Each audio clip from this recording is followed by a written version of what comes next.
आपके साथ साक्षी और आप देख रहे हैं नेक्स्ट 9 लाइव। आज के प्रोग्राम में आप सभी का बहुत बहुत स्वागत है। प्रोग्राम की शुरुआत करेंगे अशोक गहलोत से।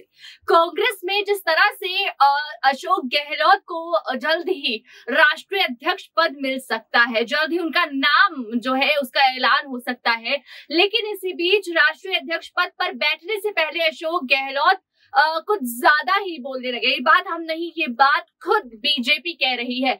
बीजेपी पर, केंद्र सरकार पर बड़े बड़े आरोप तो पहले ही लगाते थे, लेकिन अब जिस तरह से बातें बोलते नजर आ रहे हैं उससे साफ तौर पर समझ आ रहा है कि अशोक गहलोत ने खुद से अपने राष्ट्रीय अध्यक्ष की तैयारियां शुरू कर दी हैं।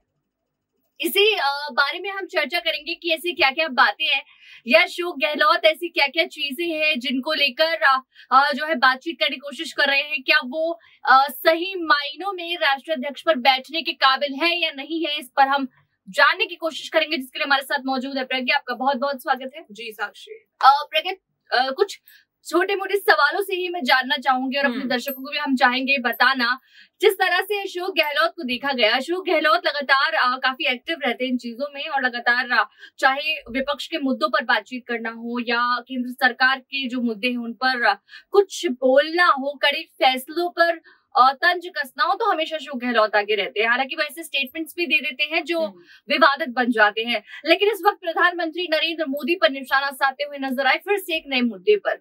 तो यहाँ पर जो बात जताई जा रही है, जो बात सामने आ रही है, वो ये आ रही है कि इस वक्त अशोक गहलोत ने जो बोला है वो राजस्थान के मुख्यमंत्री होने के नाते नहीं, बल्कि कांग्रेस के राष्ट्रीय अध्यक्ष होने के नाते बोला है। तो उस पर आप क्या कहना चाहेंगे कि अशोक गहलोत ने खुद से अपनी तैयारियां शुरू कर दी हैं?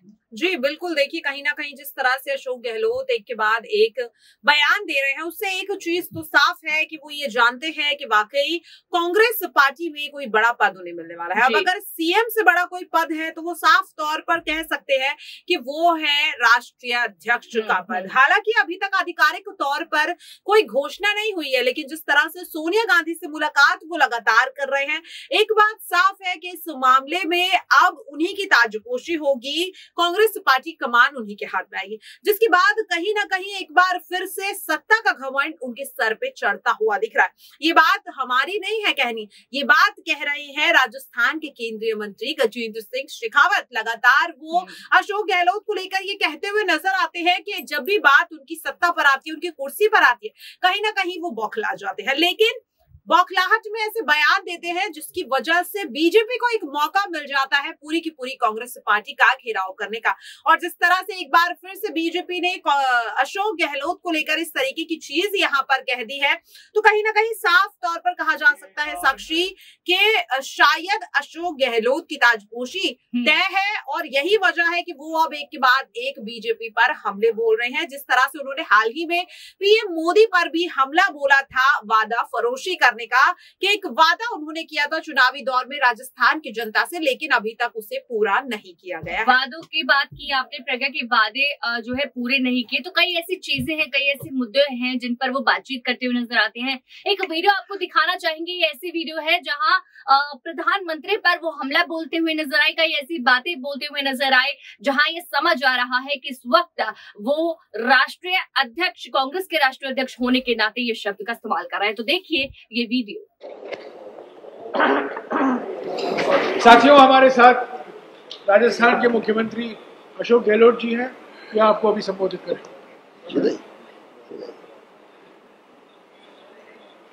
भारत जोड़ो यात्रा के बारे में।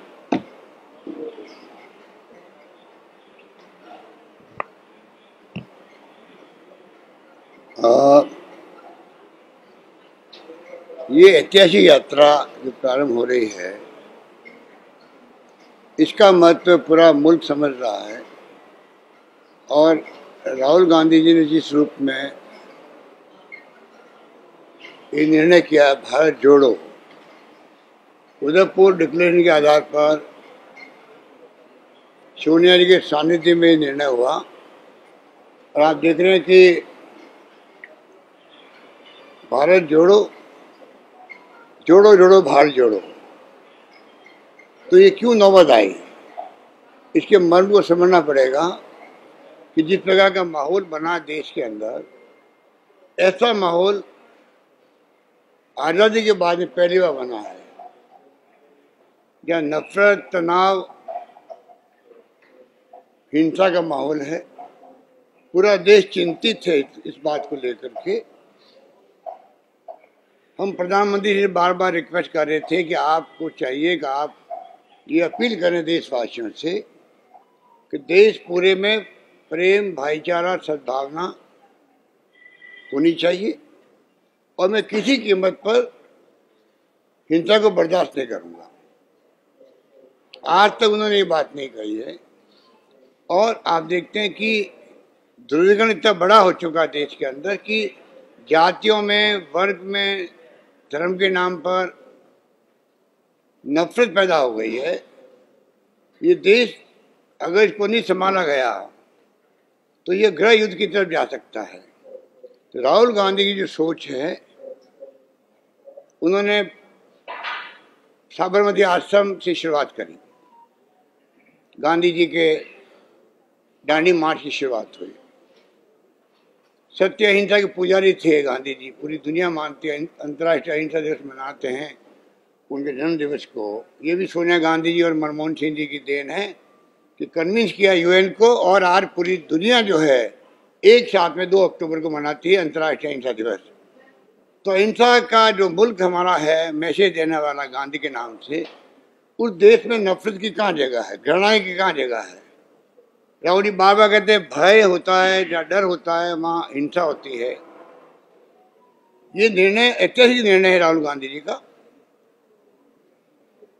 आज सुबह वो गए हैं श्रीपेरुम्बदूर, जहाँ पर आपको मालूम है कि हमारे महबूब नेता थे उस वक्त में राजीव गांधी जी,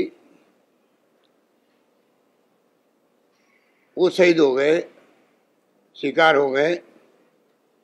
और उस वक्त ही राहुल जी ने आज कहा है कि नफरत के कारण से मैंने मेरे पिता को खोया है। राहुल गांधी ने अपनी दादी को खोया आतंकवाद का मुकाबला करते करते। राहुल गांधी जी ने अपने पिता को खोया नफरत के कारण से। आप सोच सकते हैं कि एक नौजवान जिसके दिल में देश प्रेम की भावना भरी पड़ी है, वो चाहता है कि मेरे पिता को खोया है नफरत ने और मैं अपने प्यारे देश को नफरत की भेंट नहीं चढ़ने दूंगा। ये जो उनकी भावना आज सुबह प्रकट हुई है, आप सोच सकते हो कि ये देश की दिशा में जा रहा है और किसी को नहीं मालूम किस दिशा में जाएगा, कोई नहीं जानता है। ऐसे हालात में हम लोग सब चल रहे हैं और हम बार बार कहते हैं कि प्रधानमंत्री मोदी जी को चाहिए, अभी समय है, अभी समय है, राहुल गांधी जी की यात्रा है, इनके संदेश को समझने का प्रयास करें। एनडीए गवर्नमेंट और तमाम भारतीय जनता पार्टी हो, चाहे वो आरएसएस हो, जो कोई भी हो, वो मैसेज देंगे प्यार का, मोहब्बत का, भाईचारे का, गांव गांव में पदयात्रा करके। ये वक्त है कि हम किस प्रकार से हालात को बदलें जो देश हित के अंदर है। ये देश, वर्तमान पीढ़ी इनको कभी माफ नहीं करेगी अगर इन्होंने ध्यान नहीं दिया तो, क्योंकि वर्तमान पीढ़ी को आप बता ही नहीं रहे हो, अमृत महोत्सव मना रहे हो, पर बता नहीं रहे हो कि इस देश में कितने बड़े त्याग, बलिदान, कुर्बानी हुई है। भगत सिंह जैसे नौजवान फांसी के फंदों पे चढ़े थे, कितने बड़े बड़े महापुरुष हुए देश के अंदर, और उस देश के इतिहास को आप बता नहीं रहे हो देशवासियों को, नई पीढ़ी को, ना आज़ादी के पहले का ना आज़ादी के बाद का। आज पिछले साल के बाद में कहाँ पहुँचे। आज़ादी मिली जब हमें, तो हम क्या थे यहाँ पर, एक सुई नहीं बनती थी, 33 करोड़ लोग रहते थे, आज 135 करोड़ लोग रहते हैं। आप बता नहीं रहे हो, इतिहास नहीं बता रहे हो। पंडित जवाहरलाल नेहरू को आप मिटा दिया आपने, उनका नाम, जो 10 साल तक जेलों में बंद रहे, जिन्होंने सब कुछ अपना त्याग दिया। इलाहाबाद का सबको मालूम है कि इलाहाबाद में जो भवन था, जहाँ इलाहाबाद में बैठ के गांधी जी आंदोलन चलाया करते थे,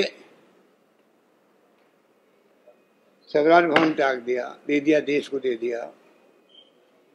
तो आप क्या चाहते हैं कि पंडित नेहरू के बगैर अमृत महोत्सव की कोई कल्पना कर सकता है? इनके इरादे अच्छे नहीं हैं, इनके इरादे नेक नहीं हैं, और इनको गलतफहमी भी है कि हम इस प्रकार से इतिहास को, जो गर्व करने वाले इतिहास है, उनको मिटा करके हम अपना इतिहास बना देंगे। ये असंभव है, ये मैं कहना चाहूँगा। इसलिए मैं कहना चाहूँगा कि यात्रा जो हो रही है, इसमें आप सब आए हो, आप सबका स्वागत है, और मैं उम्मीद करता हूँ कि पूरे देश के अंदर एक नया मैसेज आएगा, नई पीढ़ी के अंदर अपने इतिहास को खोजने की ललक पैदा होगी। हम सब मिलकर के देश को एक रखें, अखंड रखें, जिसके लिए इंदिरा गांधी ने जान दे दी, राजीव गांधी ने जान दे दी, सरदार पटेल ने जान दे दी। कितने ज्ञात अज्ञात लोगों ने आज़ादी के पहले भी और आज़ादी के बाद में भी अपने आप को कुर्बान करे, पर देश को एक व अखंड रखा है। अनेकता में एकता वाला मुल्क है। हम सबकी देशवासियों की जिम्मेदारी बनती है हम अपने देश को एक व अखंड रखें और प्यार से, मोहब्बत से, भाईचारे से रहें, हिंसा का कोई स्थान नहीं हो। यही बात कहता मैं अपनी बात समाप्त करता हूँ। शुक्रिया अशोक जी। मैं आप लोगों से गुजारिश करूंगा कि आपके सवाल भारत जोड़ो यात्रा तक ही सीमित रखें। हाँ रवि सर, मेरा सवाल अशोक जी है कि असम के मुख्यमंत्री भारत जोड़ो यात्रा पर कमेंट कर रहे हैं और उनका कहना है कि भारत जोड़ो यात्रा केवल यहाँ नहीं, पाकिस्तान में जाकर करने की जरूरत है। देखिए, आप इन लोगों को मैं तो देना छोड़ दीजिए। जब से ये लोग कांग्रेस छोड़ के गए हैं, जो लोग भी गए हैं या जा रहे हैं, वो कांग्रेस की भावना जो है उसको रिप्रेजेंट नहीं करते। वो लोग जिस प्रकार के उन्होंने रवैया अख्तियार किया है अपने स्वार्थों के कारण से, कौन अपने घर को छोड़ के जाएगा? जो लोग गए हैं, जा रहे हैं, क्या इनको मान सम्मान कहीं मिल सकता है? प्रधानमंत्री बनना एक बात है, मुख्यमंत्री बनना एक बात है, आप कोई पद ले लीजिए, परंतु आपकी आत्मा क्या कहती है, आपका देश क्या पुकार रहा है, देश की भावना क्या कहती है, वो अलग बात होती है। सर, वहीं पे बीजेपी ये भी कह रही है कि ये भारत जोड़ो यात्रा क्यों? अब कंट्री ऑलरेडी सेल्फ रिलायंट है, तो भारत जोड़ो यात्रा करने की क्या जरूरत है? सेल्फ रिलायंट है, रिलायंस थी और धीरे कमजोर हो रही है, तभी तो प्रॉब्लम हो रही है। जहाँ शांति होगी वहीं विकास होगा। परिवार के अंदर भी यही बात है, गांव में यही बात है, प्रदेश में यही बात, देश के लिए बात है। जहाँ शांति भाईचारा होगा वहाँ विकास होगा। वो कमजोर हो रहा है, सामाजिक ताना बाना कमजोर हो रहा है, इसलिए यात्रा हो रही है। सामाजिक ताने बाने को मजबूत करने की यात्रा भी है ये। हाँ जी, आपने भी कहा कि ग्रेड की जैसी आशंका है, आपने रैली में कुछ बातें कही थी कि भारत का माहौल बहुत खराब है, अभी आपने कहा ग्रेड की जैसी की स्थिति है। किसकी है? Civil war. हाँ, बिल्कुल। ये जो है बताऊँ आपको, अगर आपकी ये स्थिति रही, अभी गली में, मॉलों में, देश भर के अंदर जहाँ मेजॉरिटी लोग रहते हैं ज़्यादा और माइनॉरिटी कुछ घर हैं, वहाँ उनको चिंता लगी रहती, पता नहीं कब दंगा भड़क जाएगा तो हमारा क्या होगा। चाहे वो हिंदू है माइनॉरिटी में, चाहे मुस्लिम माइनॉरिटी के अंदर है। जिस मुल्क में अगर ये स्थिति बने तो आप देख लीजिए, छुटपुट घटना जो अभी होने लग गई है दंगों की, वो आपके सामने है। और बाकी भी लॉ एंड ऑर्डर की स्थिति बिगड़ती जा रही है। जो बेरोजगारी है, महंगाई है, जिसके लिए कांग्रेस शानदार रैली की दिल्ली के अंदर। अभी 5 तारीख को अहमदाबाद में बहुत शानदार रैली हुई। तो महंगाई को लेके, बेरोजगारी को लेके, जीएसटी का जो इन्होंने तमाशा बना रखा है, उसको लेके पूरा देश चिंतित है और घबराया हुआ है, क्योंकि महंगाई की मार कमर तोड़ चुकी है लोगों की। और तो और बेरोजगारी में हाहाकार मचा हुआ है। तो फिर क्या होगा बताइए आप? होना नहीं चाहिए। हम चाहते हैं भगवान करे स्थिति नहीं बने और इन्हें सद्बुद्धि दे। भगवान नरेंद्र मोदी जी को, अमित शाह जी को, दो का नाम ही लूंगा मैं, कि दो ही देश चला रहे हैं, तो दोनों को सद्बुद्धि दे। और राहुल गांधी की भावना जो है, जिन्होंने पार्लियामेंट के अंदर भी जाके प्रधानमंत्री को गले लगा लिया था, ये ऐसा इंसान है जो प्यार में, मोहब्बत में विश्वास करता है, अहिंसा में विश्वास करता है। राहुल गांधी खुद गांधीवादी विचारों का व्यक्तित्व के धनी हैं। उनको समझना चाहिए, बजाय कि आप सोशल मीडिया में करोड़ों अरबों रुपये खर्च करके आप 5000 लोगों को बिठाने का हम सुनते हैं, सोशल मीडिया को बिठा करके आप किसी की इमेज करनी हो आपको, राहुल गांधी को टारगेट बना लीजिए। और ये हमेशा करता है। जब जनसंघ था, ये पार्टी थी, तब इंदिरा गांधी जी को, राजीव गांधी को, सोनिया गांधी को कहीं नहीं छोड़ा इन्होंने। हमेशा प्रयास किया नंबर 1 को कैसे डैमेज करें। राहुल गांधी जी को भी कोई कमी नहीं रखी है। तो राहुल गांधी के दिल में ना नफरत है, मैं उनके साथ रहा हूँ 7 वर्ष तक गुजरात के अंदर। वो बहुत ही प्यारा इंसान है, ना नफरत, ना घृणा, ना गुस्सा उनके अंदर है। इसीलिए वो प्रधानमंत्री जी के भावुकता में चले गए, पार्लियामेंट के अंदर ही जाके गले लगा लिया। क्या प्रधानमंत्री जी का बड़प्पन होता, उसी वक्त खड़े होके वो गले मिल लेते, उनसे ज़्यादा बेटर होता।